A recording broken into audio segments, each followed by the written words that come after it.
மத்தேயு 11:28 இயேசு ஒரு வார்த்தை சொல்லுகிறார். இந்த உலகத்தில் யாருமே சொல்லிராத வார்த்தை, யாருமே சொல்ல முடியாத ஒரு வார்த்தை, இதுவரை யாருமே சொல்லிராத ஒரு வார்த்தை, இனிமேல யாருமே சொல்ல முடியாத ஒரு வார்த்தை இயேசு சொன்னார். வருத்தப்பட்டு பாரம் சுமக்கிறவர்களே, நீங்கள் எல்லாரும் என்னிடத்தில் வாருங்கள், நான் உங்களுக்கு இளைப்பாறுதல் தருவேன்.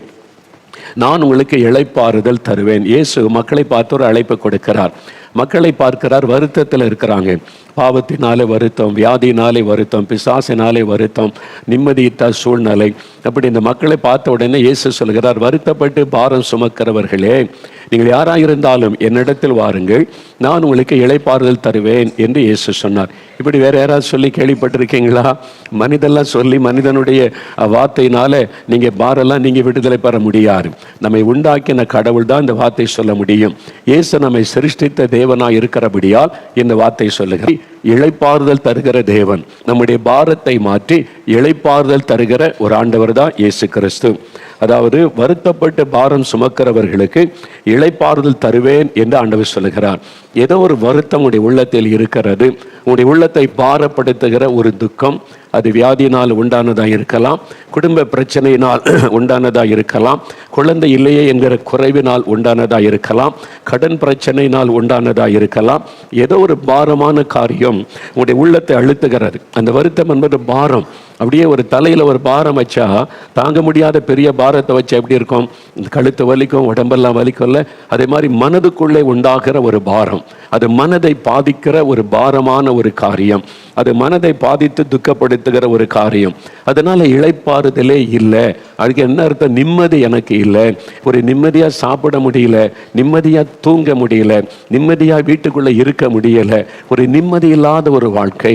அப்படிதான் நிறைய பேர் கஷ்டப்படுகிறார்கள். இயேசு சொல்லுகிறார், என் மகனே மகளே, நீ நிம்மதி இல்லாம ஒரு பாரத்தை உள்ளத்துல சுமந்து கொண்டு துக்கத்தோடு இருக்கிற. அந்த தாயார் சொன்னாங்கல்ல, நான் என் தலையணையை கண்ணீரினால் நனைத்து கொண்டிருந்தேன், ராத்திரி எல்லாம் கண்ணீர். உன்னுடைய கணவர் குடிகாரனா இருக்கிறதுனால, பிள்ளைகள் தப்பா நடக்கிறதுனால, ஒன்னு சொன்னா கேட்க மாட்டேங்கிறாங்க, உள்ளம் பாதிக்கப்பட்டு தனிமையில உட்கார்ந்து அழுவது பாரம். அது நினைச்சாலே பாரமா இருக்குதுன்னு சொல்லுவாங்க. உள்ளத்துக்குள்ளே ஒரு பாரம், இது நம்முடைய இருதயத்தை அழுத்துகிற ஒரு பாரம். சொல்லுவாங்கல்ல, நான் ஜெபிக்கும் போது அந்த பாரம் அப்படியே விலகி போயிட்டேன்னு. அப்ப அது வரைக்கும் அந்த பாரம் அழுத்தி கொண்டு இருந்தாரு. இந்த மாதிரி ஒரு வருத்தம் என்கிற பாரம் உள்ளத்தை அழுத்தி கொண்டு இருக்கிறது. ஆனா ஆண்டவர் சொல்லுகிறார், சங்கீதம் 55:22 கர்த்தர் மேல் உன் பாரத்தை வைத்து விடு. ஆண்டவர் என்னைக்கு சொல்றார், என் மகனே மகளே, என் மேல உன் பாரத்தை வைத்து விடு. நீயே சுமந்து கொண்டு இருக்கிற, நீயே வருத்தத்தோடு வாழ்ந்து கொண்டிருக்கிற, உன் பாரத்தை என்னிடத்தில் கொண்டு வா, உன் வருத்தத்தை என்னிடத்தில் கொண்டு வா என்று இயேசு உங்களை பார்த்து சொல்லுகிறார். அப்ப மனிதனுடைய உள்ளத்தை பாரப்படுத்துகிற காரியங்கள் என்ன? அந்த இயேசு கிறிஸ்துவிடத்தில் வரும்போது எப்படி அந்த பாரம் நீங்குகிறது? இன்றைக்கு உங்கள் வாழ்க்கையில் அந்த பாரம் மாறணும். உங்களுடைய உள்ளத்தை அழித்து கொண்டிருக்கிற அந்த பாரம், அந்த வேதனை, வருத்தம் நீங்கணும். அதுக்கு தான் உங்களோட இயேசு பேசி கொண்டிருக்கிறார். மனிதனுடைய உள்ளத்திலே பாரத்தை கொண்டு வருகிற சில காரியங்கள் இருக்கிறது. வேத வசனத்திலிருந்து அதை உங்களுக்கு சொல்லி நாம் ஜெபிக்க போகிறோம். உங்களை குறித்து ஆண்டவர் பேசுகிறார். யாருக்கும் அல்ல இந்த வசனம். இந்த வசனத்தில் சொல்லப்பட்ட வார்த்தை உங்களை குறித்து. அருமையான மகனே மகளே, உங்களை குறித்து. வாலிப தம்பி, வாலிப மகளே, உன்னை குறித்து ஆண்டவர் பேசுகிறார். உள்ளத்தில் வெளியே சொல்ல முடியாத பாரம் ஒன்று இருக்குது இல்லை? அப்பா அம்மா கிட்ட சொல்ல முடியல, யாருக்கிட்டே சொல்ல முடியல, தனிமையாக வருத்தப்படுகிற, தனிமையாய் அழுகிற இல்லை, உன்னை குறித்து தான் ஆண்டவர் பேசுகிறார். அதனால இப்போ ஆறு மனிதனை தாக்குகிறது. ஒரு 3 வசனத்தை தான் வாசிக்க போற. முதலாவது 38ஆம் சங்கீதம் வேத புஸ்தகத்துல 38ஆம் சங்கீதம் 4ஆம் வசனத்துல ஒரு மனிதன், ஒரு தேவ மனிதன் தன் வாழ்க்கையில நடந்த ஒரு காரியத்தை அவர் சொல்லுகிறார். பாருங்க, என் அக்கிரமங்கள் என் தலைக்கு மேலாக பெருகிற்று, அவைகள் பாரச் சுமையை போல என்னால் தாங்கக்கூடாத பாரமாயிற்று. ஒரு மனிதனுடைய கதறுதல் பாருங்க. இந்த மனிதன் சாதாரண ஆள் அல்ல, ஒரு தேசத்தை ஆளுகை செய்த ராஜாவாக இருக்கிறவர். அவர் சொல்லுகிறார், என் அக்கிரமங்கள் என் தலைக்கு மேலாக பெருகிவிட்டது, அவைகள் பாரச் சுமையை போல என்னால் தாங்கக்கூடாத பாரமாயிற்று. பாவம் என் உள்ளத்தை பாதித்து தாங்கக்கூடாத ஒரு பாரமாக என்னை அழுத்துகிறது. அக்கிரமங்கள், என்னுடைய மீறுதல்கள், என்னுடைய பாவங்கள். ஒரு மனிதனுடைய உள்ளத்தை பாதிக்கிற முக்கியமான ஒரு காரியத்தில் ஒன்று பாவம். அது அவனுடைய உள்ளத்தை பாதித்து பாரமாய் அழுத்தி கொண்டே இருக்கும். நிறைய பேர் அதை பற்றி சிந்திப்பதே இல்லை. பாவம்னு சாதாரணமாக எடுத்துக்கொள்ளுகிறோம். அதனால அதானும் பக்தியை சாமி கும்பிட்றோம், பரிகாரம் எல்லாம் பண்ணுறோமே, மாறிட்டா பாரம் போயிட்டா நிம்மதி இருக்குதா? இல்லை. அந்த நேரம் எல்லாரோட சேர்ந்து சில கொண்டாட்டம் பண்ணும்போது அது இதை மறைக்கிறதுக்கு தான் வெளியில் மகிழ்ச்சியாக இருப்பதை போல அநேகர் பேசுவாங்க. நீங்கள் தனியாக இரவிலே படுக்க போகும்போது உங்கள் உள்ளத்தை யோசித்து பாருங்கள், நிம்மதி இருக்குதா? சமாதானம் இருக்குதா? வெளியில் எல்லாரோட நீங்கள் சந்தோஷமாக இருக்கிற மாதிரி நடிக்கிறீங்க, அவ்வளவுதான். உங்களுடைய உள்ளத்தில் இருக்கிற பாரத்தை மறைக்கிறதற்கு வெளியே கொண்டாட்டங்கள், சந்தோஷங்கள், ஜாலியாக பேசுகிறீங்க, எல்லாமே இருக்கிறீங்க. ஆனால் தனியாக உங்களுடைய படுக்கைக்கு போகும்போது, நீங்கள் தனிமையாக இருக்கும்போது உங்களுடைய உள்ளத்தில் நிம்மதி இருக்குதா? சமாதானம் இருக்கிற? அங்கே தான் நீங்கள் உணர முடியும் உங்களுடைய உள்ளத்தில் சந்தோஷம் இருக்குதா, பாரம் இருக்குதான்னு சொல்லி. இதை மறைக்கிறதற்கு தான் நிறைய பேர் வெளியில் சந்தோஷமாக இருப்பதை போல பல கேளிக்கைகளில் ஈடுபடுகிறாங்க, குடிக்கிறாங்க, வெறிக்கிறாங்க, ஜாலியாக இருக்குன்னு சொல்கிறாங்க, உலக சிற்றின்பத்தை அனுபவிக்கிறாங்க. சிலர் பக்தியில் அங்கே போகிறேன், இங்கே போகிறேன், இதை செய்கிறேன்னு சொல்லி தேடி தேடி பார்க்குறாங்க. ஆனால் இரவு படுக்கையில் நீங்கள் தனியாக போகும்போது நிம்மதியாக இருக்க முடியுதான்னு யோசித்து பாருங்கள். அங்கே தான் அந்த பாரத்தை நீங்கள் உணர முடியும். அங்கே தான் உங்களுடைய மனசாட்சி உங்களோட பேசக்கூடிய நேரமாக இருக்கும். அதனால் இதை நம்ம அறிந்து கொள்ளணும். ஒரு உண்மை சம்பவத்தை நான் சொல்கிறேன். ஏற்கனவே நான் சொல்லியிருக்கிற சில வருஷத்துக்கு முன்னால், அதாவது 1970 என்று நினைக்கிறேன், நான் சென்னையில் இருந்த சமயம், ஸ்கூலில் படித்து கொண்டிருந்த சமயம், செய்தித்தாளிலே ஒரு செய்தி வரும். என்ன செய்தின்னா, விஷ ஊசி வழக்கு என்ற ஒரு வழக்கு சென்னை உயர்நீதிமன்றத்தில் ஒரு வழக்கு வந்தது. அது ரொம்ப பிரபலமான ஒரு வழக்கு. அந்த காலம் எங்கும் பேசப்பட்ட விஷ ஊசி வழக்கு அதுக்கு பேர். அதனால் என்ன நடக்குது, ஒவ்வொரு நாள் அதனுடைய ஸ்டோரி எல்லாம் அந்த நீதிமன்றத்தில் சாட்சிகளை விசாரித்து பத்திரிகைகள் வந்து கொண்டே இருக்கும். அந்த நாட்கள் அவளோடு அதை வாசிப்பது உண்டு. அது என்ன சம்பவம் என்று சொன்னால், சென்னையில் இருக்கிற ஒரு 4-5 பேர் சேர்ந்து இந்த சென்னை பட்டணத்துக்கு பிஸ்னஸ் செய்ய வர்றாங்கல்ல, லட்சக்கணக்கான பணத்தோட வியாபாரிகள் பல மாவட்டத்திலேருந்து வருவாங்க. திருநெல்வேலி, தூத்துக்குடி, கோயம்புத்தூர், தருமபுரி, பல இடத்துலேருந்து. சென்னை தானே முக்கியமான ஸ்தலம். அந்த நாட்களில் வருவாங்க. அந்த பணத்தை கொள்ளையடிக்கணும், நம்ம சீக்கிரமாக பணக்காரன் ஆகணுன்ற ஒரு ஆசையினால் ஒரு பிளான் பண்ணி, அதில் ஒரு இந்த மருந்தகம் வைத்திருக்கிற, மெடிக்கல் ஷாப் வைத்திருக்கிற நபரும் சம்மந்தப்பட்டவர். எனக்கு இப்பவும் ஞாபகத்தில் இருக்கிறது. அது அவங்க என்ன பிளான் பண்ணுவாங்கன்னா, கவர்மெண்ட் ஆஃபீஸர்ஸ் மாதிரி ட்ரெஸ் பண்ணி கொள்வாங்க. இந்த வியாபாரிகள் லாட்ஜில் தங்குவாங்க. எக்மோரில், மவுண்ட் ரோட் பக்கம் அங்கெல்லாம் ஹோட்டலில் தங்குவாங்கல்ல. இவங்க முன்கூட்டி எல்லாம் அறிந்து கொண்டு கரெக்டாக ஒரு ஆஃபீஸர்ஸ் மாதிரி ரூமுக்குள்ளே போவாங்க. நாங்கள் இன்கம் டேக்ஸ் ஆஃபீஸர்ஸ் வந்திருக்கிறோம், இந்த பணம் உங்கள் கையில் எப்படி வந்தது, இதுக்கு என்ன அக்கௌண்ட்டுன்னா, அது அவங்க அக்கௌண்ட் வச்சுருப்பாங்க. திருநெல்வேலியில், கோயம்புத்தூரில், அவங்க சொந்த ஊரில் எல்லா அக்கௌண்ட்டு புக்கை தூக்கிட்டு வருவாங்க. அவங்க சொல்லுவாங்க, இருக்குன்னு அதெல்லாம் நம்ப முடியாது, உங்களை ஆஃபீஸில் கொண்டு போய் விசாரிக்கணும், இன்கம் டேக்ஸ் ஆஃபீஸுக்கு வாங்க, பணத்தை வேணால் எடுத்துக்கொள்ளுங்கன்னு பெட்டியில் வச்சு எடுத்து காரில் பயமுறுத்தி காரில் ஏற்றி கொண்டு போவாங்க. இந்த பக்கம் அந்த பக்கம் ஆட்கள் உட்காந்து கொள்வோம். கார்லேயே மிரட்டுவாங்க. உண்மையை சொல்லிட்டா நாங்கள் ஒரு சின்ன ஃபைனோடு விட்டுருவோம், இல்லாட்டா அவ்வளோதானே மிரட்டுவாங்க. அவர் உண்மையை தான் சொல்லுவார். இது நான் சம்பாதித்த பணம், எல்லாத்துக்கும் அக்கௌண்ட் இருக்கிறது, கொள்முதல் பணம் வந்திருக்கிறேன்னு சொன்னாலும் எங்களால் நம்ப முடியாது. உங்கள்கிட்ட இந்த உண்மையை வர வைப்பதற்கு நாங்கள் ஒரு இன்ஜெக்ஷன் கொடுக்க போகிறோம், இந்த மருந்து மூலமாக நீங்கள் உண்மையை பேசிடுவீங்கன்னு சொல்லி அவருடைய சரீரத்தில் இன்ஜெக்ட் பண்ணுவாங்க. அது பாய்சன், விஷம். அந்த காருக்குள்ளேயே அவர் மரித்து விடுவார். அந்த பணத்தை எடுத்துக்கொள்வாங்க. இவங்க என்ன பண்ணுவாங்கன்னா, சென்னையை தாண்டி அங்கே உள்ள ஆந்திர பார்டர் தாண்டி, அந்த ஆந்திர பார்டருக்கெல்லாம் உள்ளே கொண்டு போய் அந்த சரீரத்தில் பெட்ரோலை ஊற்றி தீ கொளுத்தி எரிச்சிருவாங்க. அடையாளம் தெரியாத மாதிரி பண்ணிடுவாங்க. அப்போ அந்த பணத்தை எடுத்துக்கொள்ள. இதை மாதிரி பல பேர் கொல்லப்பட்டாங்க, 1-2 பேர் அல்ல. அங்கே பணம் இங்கே பணம்னு சொல்லுவாங்க. என்ன அது ஆந்திரா, இது தமிழ்நாடு, பல குழப்பங்கள். ஆனால் போலீஸ் தமிழ்நாட்டிலேருந்து தான் போயிருக்கேன்ன உடனே போலீஸ் அலர்ட் பண்ணப்பட்டது. நிறைய பிரயாசப்பட்டால் கண்டுபிடிக்க முடியலை. லட்சக்கணக்கை கொள்ளையடிச்சிட்டாங்க. இந்த 4-5 பேர் பெரிய பணக்காரன் ஆகிட்டாங்க. சொந்த வீடு வாங்கிட்டாங்க, கார் வாங்கிட்டாங்க, வசதி ஆகிட்டாங்க, சம்பரமமான ஒரு வாழ்க்கை வாழ்ந்தாங்க. அவ்வளோதான். சில நாட்கள் அந்த கொலை நடந்தது. அப்புறம் அமைதியாகி விட்டார். அப்புறம் ஒன்றுமே இல்லை, அதுக்கு போதுமானவளை சம்பாதிச்சுட்டாங்க. போலீஸால் என்ன நடந்தது யாருன்னு கண்டுபிடிக்கவே முடியவில்லை. ஆனால் சில மாதங்கள் கழித்து திடீரென்று ஒரு நாள் ஒரு மனிதன் சரணடைந்தான். ஒரு மனிதன் சரணடைந்து போலீஸ் ஸ்டேஷனில் இந்த கொலைகளுக்கெல்லாம் முக்கியமான காரணம் நான் தான் என்று அவனாகவே சரணடைந்து சம்மந்தப்பட்ட எல்லாரும் கைது செய்யப்பட்டாங்க. எங்கெங்கே கொலை நடந்தது எல்லாத்தையும் அவன் சொல்லிவிட்டான். நீதிமன்றத்திலே வழக்கு வந்தது. அதனால தான் அதுக்கு பெயர் விஷ ஊசி வழக்கு என்பதாக. அப்போ அந்த கடைசியாக நீதிபதி அவனை பார்த்து ஒரு கேள்வி கேட்டார். அதுதான் இன்றைக்கி எனக்கு மறக்க முடியாதது. செய்தித்தாளில் அதெல்லாம் வந்திருந்தது. நீதிபதி கேட்டார், நீங்கள் தான் கொலையாளி என்று போலீஸ் உங்களை சந்தேகப்படவும் இல்லை. யாருன்னே கண்டுபிடிக்க முடியலை. நீங்கள் அந்த கொலையெல்லாம் முடித்து சில மாதங்கள் கடந்து விட்டது. அமைதியாக உங்கள் வாழ்க்கையை வாழ்ந்து கொண்டு இருந்தீங்க. இப்போ உங்கள் மேலே சந்தேகப்படவும் இல்லை, போலீஸ் உங்கள் பக்கமாக வரவும் இல்லை. பிறகு எப்படி நீங்களாக வந்து சரண் அடைந்தீர்கள் என்று ஒரு கேள்வி கேட்டார். அதுக்கு அவர் சொன்ன பதில் என்ன தெரியுமா? அந்த மனிதன், அவன் தான் கீ பர்சன், முக்கியமான ஆள். அவன் சொன்னான், நான் வந்து கொள்ளையடித்த லட்சக்கணக்கான பணம் வந்தது. நான் புதுசாக ஒரு வீடு வாங்கிட்டேன், கார் வாங்கிட்டேன், நல்ல சம்பரமான வாழ்க்கை. அதை தினசரி நான் இரவு நேரம் என் படுக்கைக்கு போகும்போது நான் கொலை செய்த மக்களுடைய உருவங்களின் கண்முன்னால் வந்து நிற்கும். என் மனசாட்சி என்னை வாதிக்கும். நான் செய்த பாவம் அப்படியே என்னை அழுத்த ஆரம்பித்தது, பாரமாய் அழுத்த ஆரம்பித்தது. சமாதானம் போய்விட்டது, நிம்மதி போய்விட்டது. பகலை ஒன்றும் தெரியாது, ஃப்ரெண்ட்ஸோடு இருப்பேன், நண்பர்களோடு இருப்பேன், போவேன் வருவேன். இரவு நான் தனிமையாய் படுக்க போகும்போது என் மனசாட்சியில் அந்த பாவம் பாரமாய் வந்து என்னை அழுத்தம். சிலர் காருக்குள்ளேயே நாங்கள் கொலை செய்ய போவதை அறிந்து கொண்டு கத்துவாங்க, எனக்கு மனைவி இருக்காங்க, பிள்ளைகள் இருக்காங்க, பணத்தை வேணா எடுத்துக்கொள்ளுங்க, என்னை விட்டு விடுங்கன்னு சொல்லுவாங்க. இவனை விட்டு விட்டால் போலீஸுக்கு அகப்பட்டு கொள்வோம் என்று நாங்கள் கொடூரமாய் கொலை செய்கிறோம். அந்த முகமெல்லாம் கண் முன்னால் வந்து நிற்கும். அதனால் தூங்க முடியாது.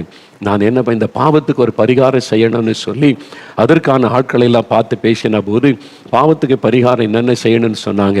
எத்தனையோ புண்ணிய ஸ்தலங்களுக்கு போனேன், லட்சக்கணக்காக பல செலவு செய்து பாவ பரிகாரம் செய்தேன். ஆனாலும் என்னுடைய உள்ளத்தில் சமாதான நிம்மதி வரலை. அந்த பாவத்தின் பாரம் என்னை அழுத்த ஆரம்பித்தது. தான தர்மம் பண்ணால் இந்த பாவெல்லாம் போயிருன்னு சொன்னாங்க. நிறைய தான தர்மங்களை செய்தேன், ஆனாலும் போகவில்லை, நிம்மதியே இல்லை. குடிச்சு பார்த்தேன், போதையில் தூங்க போனேன், என் வாழ்க்கையில் நிம்மதியை நான் இழந்துட்டேன். என் மனசாட்சி என்னை பாதிக்க ஆரம்பித்தது. அந்த பாவங்கள் என்னை பாரமாய் தொடர்ந்து வர ஆரம்பித்தது. இப்படி ஒரு தினம் தினம் ஒரு நரக வாழ்க்கை வாழ்வதை விட பாவத்தை நம்ம ஒத்துக்கொள்வதுதான் நல்லது என்று சொல்லிதான் என் மனசாட்சியில் அந்த பாவத்தின் பாரம் அழுத்தினதுனால நான் வந்து போலீஸில் சரணடைந்தேன் என்பதாய் சொன்னான். இதைத்தான் வேதம் சொல்லுகிறது. தன் பாவத்தை மறைக்கிறவன் வாழ்வடையவே மாட்டான், நிம்மதியாக இருக்கவே முடியாது. அந்த பாவம் பாரமாய் அவனை அழுத்தி கொண்டே இருக்கும். ஆகவேதான் இதே பக்தன் சொல்லுகிறார் சங்கீதம் 51:3, என் பாவங்கள் எப்போதும் என் கண்களுக்கு முன்பாய் நிற்கிறது, என் அக்கிரமங்கள் கண்களுக்கு முன்பாய் வந்து நிற்கிறது. லஞ்சம் வாங்குகிற ஒரு மனிதனால் நிம்மதியாய் வாழவே முடியாது. அநியாய சம்பாத்தியம் பண்ணுகிற மனிதனால் நிம்மதியாய் இருக்கவே முடியாது. அடுத்தவுடைய சொத்தை அபகரித்துக் கொள்கிறவனால் நிம்மதியாய் இருக்க முடியாது. அதுதான் பாவம் என்பதல்ல. மதுபானம் குடிப்பது, வேசித்தனம் பண்ணுவது, நம்ம வந்து மற்றவர்களுக்கு துரோகம் செய்வது, அந்த பாவங்கள் பெருமை, பொறாமை, எரிச்சல், கோபம், இந்த பாவங்கள் எல்லாம் மற்றவர்களை பாதிக்கும்படி செய்கிற பாவம் எல்லாம் கண்முன்னால வந்து நிற்கும். இருதயத்தில் ஒரு பாரமாய் அழுத்தம் பாருங்க. அந்த பாவத்தை மூட மூட மூட நிம்மதியே இருக்காது. ஆகவேதான் மனிதன் இன்னைக்கு பக்தியா தெய்வத்தை தேடி ஓடுகிறான், அலைகிறான். அங்க போனா பாவம் மன்னிக்கப்படுமா, இங்க போனா பாவம் மன்னிக்கப்படுமா, இத்தனை மணி நேரம் கீவில் நின்றுட்டா பாவம் மன்னிக்கப்படுமா, மறுபடியும் அடுத்த மாசம் அதே மாதிரி வரும், அடுத்த வருஷம் வர பாவம் மன்னிக்கப்பட்டுட்டா, பாரம் போயிட்டானா, இல்லை இன்னும் தேடிக்கொண்டு இருக்கிறேன் என்று சொல்லுவான். காரணம் பாவத்தை மன்னிக்கிற, அதில் இந்த விடுதலை கொடுக்கிற ஒரு ஆண்டவர், பாவத்திற்கு பரிகாரி இயேசு கிறிஸ்து மட்டும்தான். அவரிடத்தில் ஒரு மனிதன் வரும்போது அந்த பாவத்தின் பாரம் நீங்கி ஒரு விடுதலை உண்டாகும். வேதத்திலே விபச்சார பெண் பாவத்தை நிமித்தம் பாரம் அடைந்து துக்கம் அடைந்து லூக்கா 7 வாசிக்கிறோம். இயேசுவனிடத்தில் வந்து கண்ணீர் விட்டு அழுதால், தன் பாவத்துக்காக மனம் கசந்து அழுத பொழுது இயேசுடைய பாவத்தை மன்னித்து சமாதானத்தை அருளினார். என்றால் அவர்தான் பாவத்திற்கு பரிகாரி. அவரால் தான் அந்த பாவத்தின் பாரத்தை மாற்ற முடியும். அநேக ஆண்டுகளுக்கு முன்னால் எனக்கு ஒரு கடிதம் வந்தது. கோயம்புத்தூர் சிறைச்சாலையிலிருந்து, கோயம்புத்தூர் ஜெயிலிருந்து ஒரு கடிதம். அது சிறைச்சாலை அதிகாரிகள் அது வந்து பார்த்து வாசித்து சீல் குத்தி தான் அந்த கடிதத்தை அனுப்புவாங்க. அதே மாதிரி அதிகாரிகளுடைய அனுமதியோடு தான் அந்த கடிதம் வந்தது. அதில் ஒரு வாலிப தம்பி, அவன் வந்து எழுதியிருந்தான், நான் ஒரு கொலை குற்றவாளியாக இந்த கோயம்புத்தூர் ஜெயிலிலே நான் வந்து இப்போ அடைக்கப்பட்டிருக்கிறேன், விசாரணை கைதியாக. எனக்கு இயேசுவை பற்றி முதல்ல தெரியாது. இந்த ஜெயிலில் தான் இயேசுவை பற்றி எனக்கு சொன்னாங்க. நான் இப்போ ரட்சிக்கப்பட்டவனாக இருக்கிறேன், ரட்சிக்கப்பட்ட கிறிஸ்தவன் அப்படின்னு எழுதியிருந்தார். அப்போ உங்களுடைய பத்திரிக்கை, இயேசுடிக்கிற பத்திரிக்கையை இந்த ஜெயிலில் ஒருத்தர் கொடுத்தாங்க. அதை வாசித்து தான் உங்களுக்கு இந்த கடிதத்தை எழுதுகிறேன் என்பதாய் அந்த வார்த்தை என்னை தொட்டது. இந்த தம்பியை பார்க்கணுமே என்பதாக நானும் என் மனைவியும் கோயம்புத்தூர் சிறைச்சாலைக்கு சென்று அதுக்கான அனுமதிக்கெல்லாம் கேட்டு அவனை பார்க்க போயிருந்தோம். அவனை சந்திக்கிற போலீஸ் காவலோடு அவனை பார்க்குற ஒரு வாய்ப்பு கிடைத்தது. அப்பொழுது இந்த தம்பி அழகான ஒரு வாலிபன், ஒரு 21-22 வயசு இருக்கும், சௌந்தரியமான வாலிபன். நான் அவனை பார்த்து கேட்டேன், எப்படி என்ன நடந்தது என்பதாய். அவன் சொன்னான், ஐயா நான் பணக்காரனாகணும், பணம் இதானே இன்றைக்கி நிறையா, பணம் சம்பாதிக்கணும்னு ஆசைப்பட்டேன். சில நண்பர்கள், தவறான நண்பர்களோடு சேர்ந்துட்டேன். அவங்க குறுக்கு வழியில் பணம் சம்பாதிக்கிறதற்கு நம்ம திருடணும், கொள்ளையடித்தா, பணக்கார வீடுகளில் கொள்ளையடித்தா நம்ம பணம் சம்பாதிச்சிடலான்னு சொல்லி அவங்க கூட சேர்ந்து போனேன். 4-5 பேரோடு சேர்ந்து முதல் முறை அவங்க கூட சேர்ந்து பண ஆசையினால் நான் போயிட்டேன். திருட தானே போகிறோம் என்பதாய் நாங்கள் திருட போன அந்த வீட்டுக்குள்ளே ஒரு வயதான பெரியவர் மிழித்து விட்டார். அதனால் கொலை செய்கிற சூழ்நிலை வந்து விட்டார். என் நண்பர்களோடு கூட இருந்த அவ்வளோதான் நான். ஆனால் கொலை நடந்து விட்டார், அவர் மறித்து விட்டார். அதனால் திருடு கொலை குற்றமாகி விட்டார். போலீஸார் எங்களை கண்டுபிடிச்சு அரெஸ்ட் பண்ணிட்டாங்க. நான் இப்பொழுது விசாரணை கைதியாக ஜெயிலில் இருக்கிறேன். என்ன தீர்ப்பு வரும்னு தெரியாது என்பதாய். அப்பொழுது அவன் சொன்னான், நான் இந்த ஜெயிலுக்கு வந்த பிறகுதான் என் பாவத்தை உணர்ந்தேன். அந்த பாவத்தின் பாரம் என்னை அழுத்த ஆரம்பித்தது. நீ ஒரு கொலைகாரன் என்பதாக, ஒரு கொலையில் சம்பந்தப்பட்டவன் என்பதாக என் மனசாட்சி வாதிக்க ஆரம்பித்தது. நான் இப்போ வெளியே போனாலும் ஊரார் என்ன சொல்லுவாங்க? கொலைகாரன், கொலைகாரன், திருடன், அப்படிதான் சொல்லுவாங்க. என் பெற்றோரை அவமானப்படுத்தி கொலைகாரன் என்னுடைய குடும்பம் தானே சொல்லுவாங்க. அந்த பாவத்தை நினைக்க நினைக்க பாரமாய் அழுத்தினது. இரவும் பகலும் தூக்கமில்லாதபடி என் மனசாட்சி என்னை வாதித்ததனால் அழுது கொண்டே இருப்பேன். ஒரு மூலையில் உட்காந்து அழுவேன். நான் இப்படி ஒரு பாவம் செய்துட்டேனே, இப்படி தப்பு பண்ணிட்டேனேன்னு சொல்லி நிம்மதி இல்லாமல் இருந்தேன். யார் என் பாவத்தை மன்னிப்பாங்க? யார் எனக்கு ஒரு விடுதலை தருவாங்கன்னு பல கேள்விகள். நான் நம்பின தெய்வங்களெல்லாம் கூப்பிட்டு பார்த்தேன், தப்பு பண்ணிட்டேன், உதவி செய்யுங்கன்னு சொல்லி. எங்கும் எனக்கு பதில் இல்லை. அப்போ ஞாயிற்றுக்கிழமையில் அங்கே உள்ள கிறிஸ்தவங்களுக்குன்னே ஒரு ஆராதனை நடக்கும். கூட்டம் விரும்பினவங்க பங்கு பெறலாம், கைதிகள். அந்த நாட்களில் கிறிஸ்தவ ஊழியர்கள் வந்து பாட்டு பாடி பைபிள்லேருந்து வசனம் சொல்லுவாங்க. சிலர் போவாங்க, நிறைய பேர் போக மாட்டாங்க. அந்த கூட்டம் நடக்கும்போது நான் அந்த கூட்டத்துக்குள்ளே போகலை, தூரத்தில் உட்காந்து என்னதோ பாட்டு பாடுறாங்கன்னு கவனித்து கொண்டிருந்தேன். ஆனால் அந்த பிரசங்கர் பிரசங்கம் பண்ணும்போது பாவத்தை மன்னிக்கிற ஒரு கடவுள் இருக்கிறார், பாவத்தின் பாரத்தை மாற்றுகிற ஒரு கடவுள் தான் இயேசு. நம்முடைய பாவத்தை அவர் சிலுவையில் சுமந்து விட்டதுனால அவர் தான் மன்னிக்க முடியும்னு அந்த செய்தி என் காதலை விழுந்தபோது நான் ஓடிப்போய், இதுக்கு தான் நான் தேடிக்கொண்டிருக்கிறேன், யார் என் பாவத்தை மன்னிப்பாங்க, பாவத்தின் பாரத்தை மாற்றுவாங்கன்னு சொல்லி நான் போய் அந்த ஊழியக்காரிடத்தில் கேட்டேன், ஐயா என் பாவம் மன்னிக்கப்படுமா, நான் இந்த மாதிரி தப்பு பண்ணிட்டேன், என்னை பாரம் என்னை அழுத்துகிறதுன்னு சொல்லி கேட்டேன். அவர் இயேசுவை பற்றியும் அவருடைய சிலுவையில் சிந்தின ரத்தத்தை பற்றி சொன்னார். இந்த இயேசுவை எனக்கு வேணும், என் பாவம் மன்னிக்கப்படும். அன்றைக்கு நான் இயேசுவை ஏற்றுக்கொண்டேன். என் பாவத்தை நான் அறிக்கையிட்டு இயேசுவிடத்தில் ஜெபிச்சேன். அந்த பாரம் என்னை விட்டு எடுக்கப்பட்டாரு. அவன் சொன்ன அந்த பாரம் என்னை விட்டு அப்படியே விலகினாரு. இப்போ நான் கழுவப்பட்ட சுத்தமாக்கப்பட்ட ஒரு இருதயம் இயேசு என் உள்ளத்தில் வந்துட்டான்னு சந்தோஷம் எனக்கு வந்து விட்டாரு. இப்போ நான் என் பாவத்தை உணர்ந்து மனம் திரும்பிட்டேன், இயேசு மன்னிச்சிட்டாரு. இப்போ எனக்கு எந்த அந்த பாரமே இல்லை, சந்தோஷமா இருக்கிறேன். இப்போ நான் ஜெபிக்கிறேன், இந்திய மக்களுக்காக ஜெபிக்கிறேன்னு சொன்னான். சரி, இப்போ உனக்கு நீதிமன்றத்தில் என்ன தீர்ப்பு சொல்லுவாங்க, விசாரணை கைதி தானேன்னு கேட்டோம்.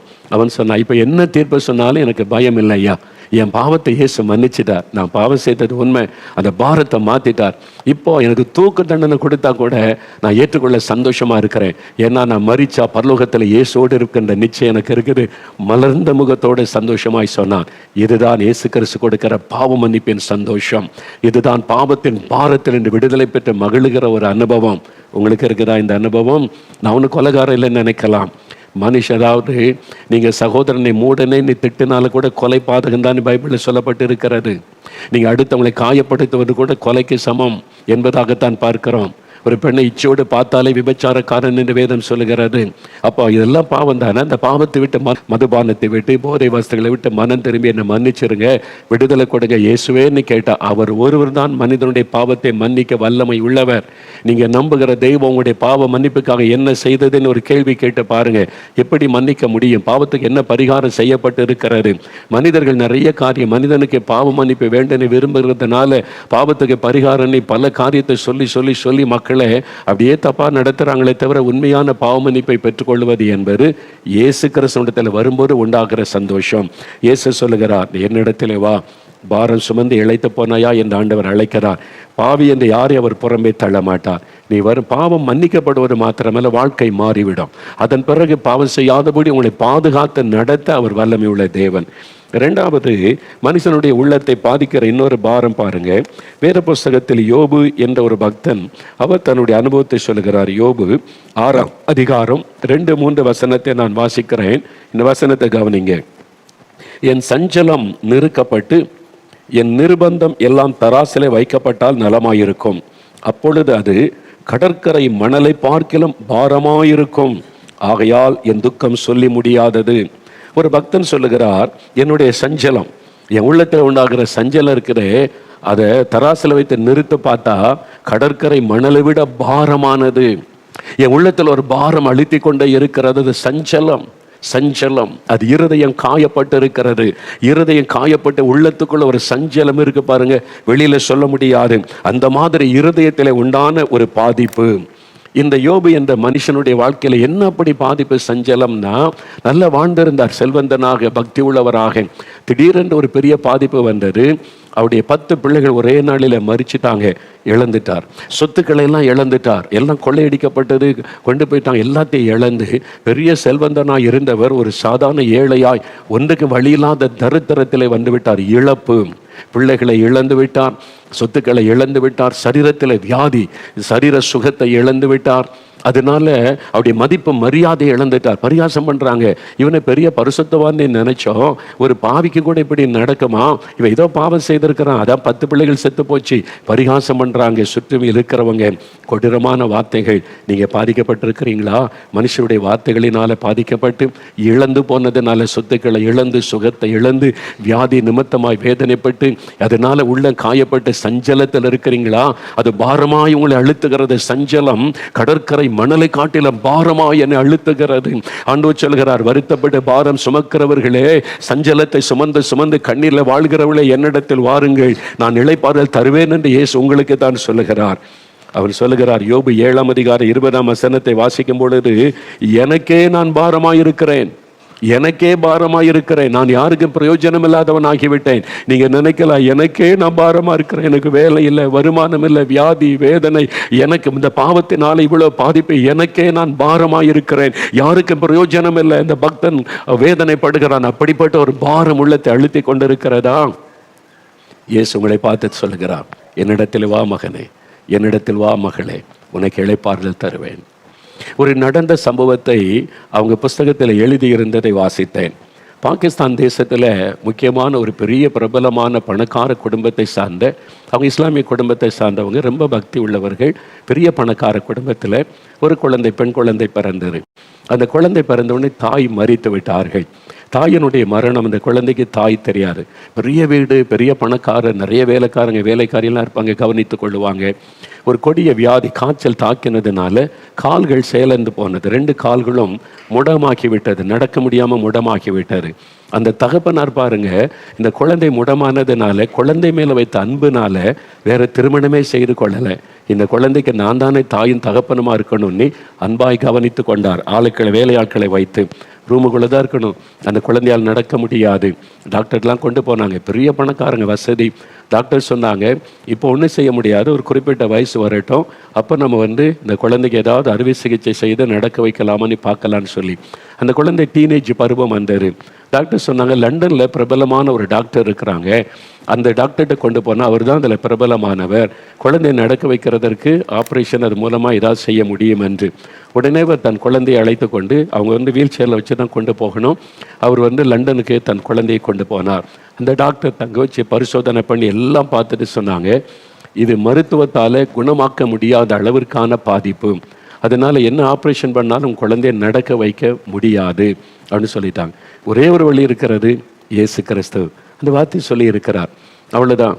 ஆனால் இவங்க தோல்வியோடு, வேதனையோடு தன் மகள் அழைத்து கொண்டு பாகிஸ்தான் வந்துட்டாங்க.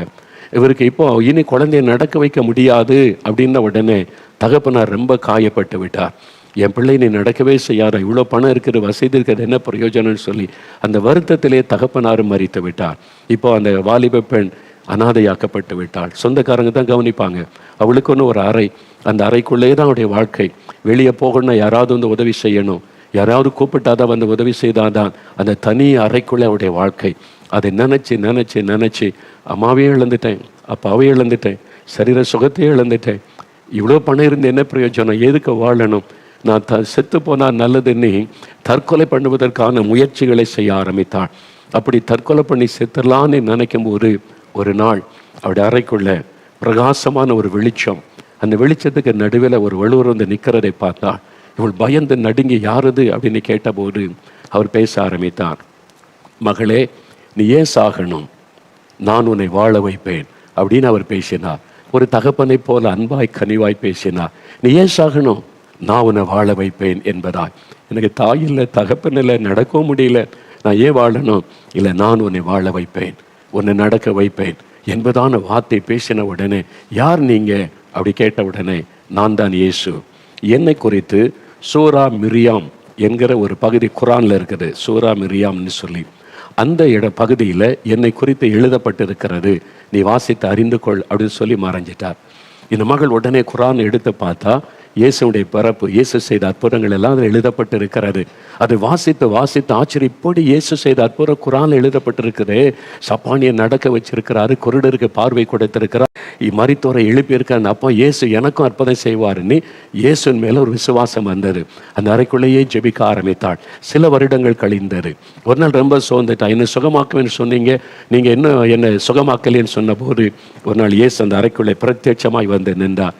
அவர் வந்து நின்றவுடனே அவளுக்கு சந்தோஷம். நான் கூப்பிட்டோன்னே வந்துட்டீங்கன்னு சொல்லி, எழும்பு அப்படின்னு சொன்னார். என்ன ஆண்டவரே, என்னால் நடக்க முடியாதுன்னு உங்களுக்கு தெரியல. இல்லை, என்னால் இறங்க முடியாத, நடக்க முடியாது, நான் சொல்கிறேன், நீ எழும்பு நடன. உடனே எழும்பினால் கால் நடக்க முடிந்தது. நடந்து இயேசுவின் அருகில் வந்தாள். இயேசுவின் பாதத்தில் விழுந்த ஆண்டவரை துதித்தாள். அந்த கால்கள் புது கால்களாய் மாறிவிட்டது. அற்புதமான ஒரு சுகம். ஆண்டவர் சொன்னார், நான் உன்னை வாழ வைப்பேன்னு சொன்னேன்ல, நான் உன்னை வாழ வைத்திருக்கிறேன், சந்தோஷமாயிரு, நான் உன்னோடு கூட இருப்பேன், உன் ஆசீர்வாதத்தை நடத்துவேன் வாக்கு கொடுத்து அவங்க ஆண்டவர் இயேசுவை உறுதியாய் பற்றி கொண்டு அதனால் பெற்றுக்கொண்ட ஆசீர்வாதத்தெல்லாம் அந்த புக்கில் எழுதி இருக்கிறாங்க. எனக்கு அன்பானவர்களே, நம்பிக்கை இழந்துட்டீங்களா? இனிமேல் அவ்வளோதான் நீ நினைக்கிறீங்களா? எல்லாம் முடிஞ்சு போச்சுன்னு நினைக்கிறீங்களா? என்னுடைய பாரம், என்னுடைய துக்கம், என்னுடைய சஞ்சலம், எனக்கு யாருமே இல்லை, எல்லாத்தையும் இழந்துட்டேன், நம்பிக்கை இழந்துட்டேன், அவமான நிந்தைகள் தான் அப்படின்னு நினைக்கிறீங்களா? இயேசு உங்களுக்கு ஒரு புது வாழ்க்கை வைத்திருக்கிறார். உன் பாரத்தை என்கிட்ட கொண்டு வா மகளே, என்கிட்ட கொண்டு வா மகனே என்று ஆண்டவர் கேட்கிறார். உங்களுடைய பாரத்தை மாற்றி இன்னைக்கு ஒரு அற்புதம் செய்து சுகமாக்கி உங்களை ஆசீர்வதித்த மகளை பண்ணத்தான் ஆண்டவர் இயேசு சொல்கிறார், என்னிடத்தில் வாருங்கள், இளைப்பாறுதல் தருவேன் என்பதாக. கடைசி ஒரு வசனத்தை நம்ம வாசிக்க போகிறோம். லூக்கா எழுதின சுவிசேஷம் 21ஆம் அதிகாரம் 34ஆம் வசனத்தில் அங்கே ஆண்டவர் இயேசு ஒரு காரியம் சொல்லுகிறார். உங்கள் இருதயங்கள் பெருந்தெண்டினாலும் பெரியினாலும் லௌகீக கவலையினால் பாரமடையாதபடி உங்களை காத்துக்கொள்ளுங்க. லௌகீக கவலை உள்ளத்திலே பாரத்தை கொண்டு வரும். லௌகீக கவலையினால் உண்டாகிற பாரம் இது உலக கவலை.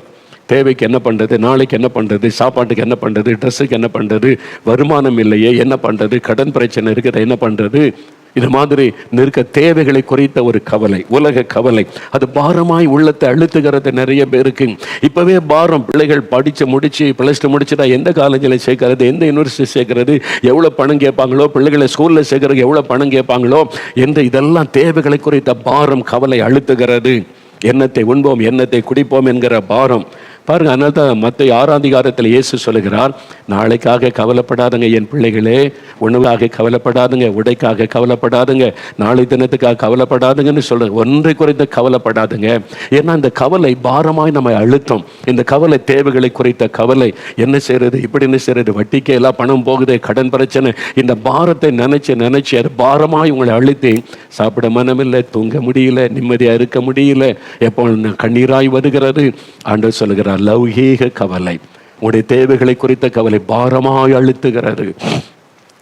இயேசு கிறிஸ்து உங்களுடைய தேவைகளை சந்திக்கிறவர். உங்களை உடுத்துவிக்க அவரால் முடியும், போஷிக்க அவரால் முடியும், உங்களுடைய எதிர்காலத்தை ஆசீர்வதிக்க அவரால் முடியும், உங்களுடைய பிள்ளைகளை படிக்க வச்சு உதவி செய்ய அவரால் முடியும். அவர் உங்களுடைய தேவைகளை சந்திக்கிற அற்புதமான ஆண்டவர். ஒரு சமயம் ஒரு வாலிபனை சந்தித்தேன். தன் வாழ்க்கையில் நடந்த ஒரு காரியத்தை சொன்னான். அந்த தம்பியுடைய தகப்பனார் ஒரு டெய்லராக வேலை செய்தவர். ஏழை குடும்பம், ஒரு தையல் ஒரு கடை வைத்து நடத்தினார், சின்ன கடை. அன்றைக்கு தைக்கிறதுக்கு ஏதாவது வந்து கூலி கிடைச்சாதான் வீட்டில் சமைக்க முடியும்.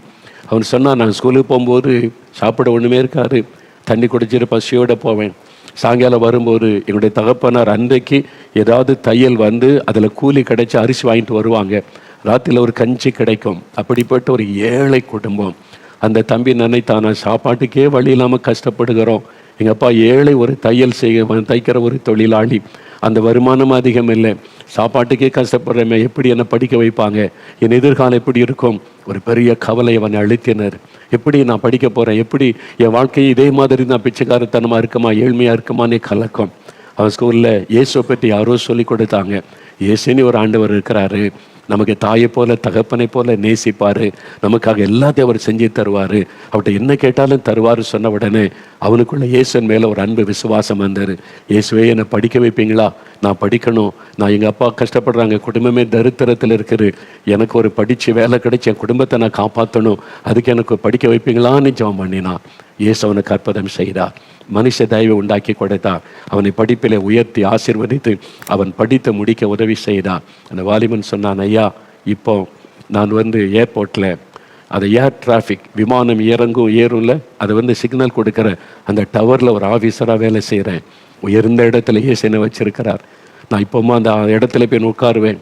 விமானம் ஏறுவது இறங்குவதற்கெல்லாம் டிராஃபிக் சிக்னல் கொடுக்குற ஒரு பெரிய பொறுப்பான வேலை. நாங்கள் போய் உட்காரும்போது தினந்தோறும் இயேசுவை ஆனந்த கண்ணீரோடு நன்றி சொல்லுவேன். ஏழ்மையாக இருந்தோம், தரித்திரத்தில் இருந்தோம், சாப்பாட்டுக்கே வழி இல்லாமல் இருந்தேன். ஆண்டவர் இயேசு என்னை படிக்க வச்சு உயர்த்தி உயர்ந்த வேலை கொடுத்து எனக்கு உயரமான இடத்தில் வைத்திருக்கிறார். இன்றைக்கு என் குடும்பத்தை நான் தூக்கி நிறுத்த என்னை பயன்படுத்தி இருக்கிறார் என்று மகிழ்ச்சியோடு ஆண்டவரை துதிக்கிறேன்னு சொன்னால் உங்களுக்கே செய்வார், உங்களுக்கே செய்வார். இன்றைக்கி என்ன பாரம் ஆண்டவர்கிட்ட தெரியப்படுத்துங்க. என் பாரத்தெல்லாம் அவர் மாற்றுவார். அதற்காகத்தான் அவர் சிலுவையில் அந்த பார சிலுவையை சுமந்து கொண்டு கொல்கத்தா மேட்டிற்கு அவர் கடந்து போனார். பார சிலுவை அவர் மேலே வைக்கப்பட்டது. 150 கிலோ எடையுள்ள சிலுவைன்னு சொல்லப்படுகிறது. அதை சுமந்து கொண்டு இயேசு நடந்து போனார். அந்த சிலுவையில் பாரம் என்னது? நம்முடைய பாரம், பாவத்தின் பாரம், சாபத்தின் பாரம், நம்முடைய கவலை துக்கங்கள் எல்லாவற்றையும் இயேசு சுமந்து கொண்டு அந்த சிலுவையை எடுத்துக்கொண்டு போகும்போது நம்முடைய பாரத்தை அதில் சுமந்தார்.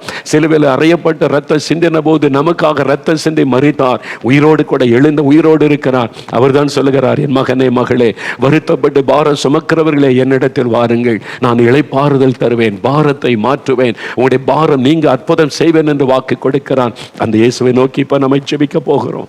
நம்முடைய ஒவ்வொரு காரியமாக ஜெபிக்க போகிறோம். அவருடைய பாதபடியில் முடிந்த எல்லாரும் முழங்கால் படியிட்டுக் கொள்ளுங்க. ஆண்டவருடைய சமூகத்தில் வீடுகளிலே முழங்கால் படியிட்டுக் கொள்ளுங்க. நம்மை தாழ்த்துவதற்கு அடையாளமாக ஆண்டவருடைய பாதத்தில் முழங்கால் படியிட்டு இயேசுவுக்கு முன்பாக நம்ம முழங்கால் படியிட்டு நிற்கிறோம். ஒருவேளை முழங்கால் படியிட்ட பழக்கமே இல்லைங்க அப்படின்னா பரவாயில்ல, உட்கார்ந்து கொள்ளுங்க. ஆனால் கண்களை மூடி நம்ம கண்ணை திறந்து பார்க்கக்கூடாது, எண்ணெய் சிதறக்கூடாது. ஒரு மனமாய் இயேசுவை நினைத்து கருத்தாய் ஜெபிக்கணும்.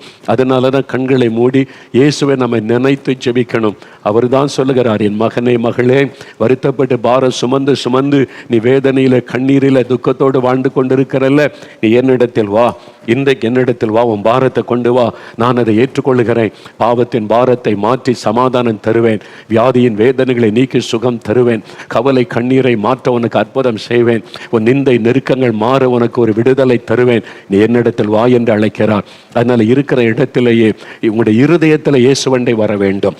இருதயத்தில் இயேசுவண்டை நீங்க வரணும். அவர் உங்க பக்கத்தில் தான் இருக்கிறார். உங்களுக்காக ரத்தம் சிந்தி மரித்தவர், தன்னை பலியாய் கொடுத்தவர் சொல்லுகிறார், நீ துக்கப்படாத, நீ அழுது கொண்டிராத, இனிமேல் நீ பாரத்தை சுமந்து கொண்டே நீ வேதனைப்படாத, என்னிடத்தில் வா என்று.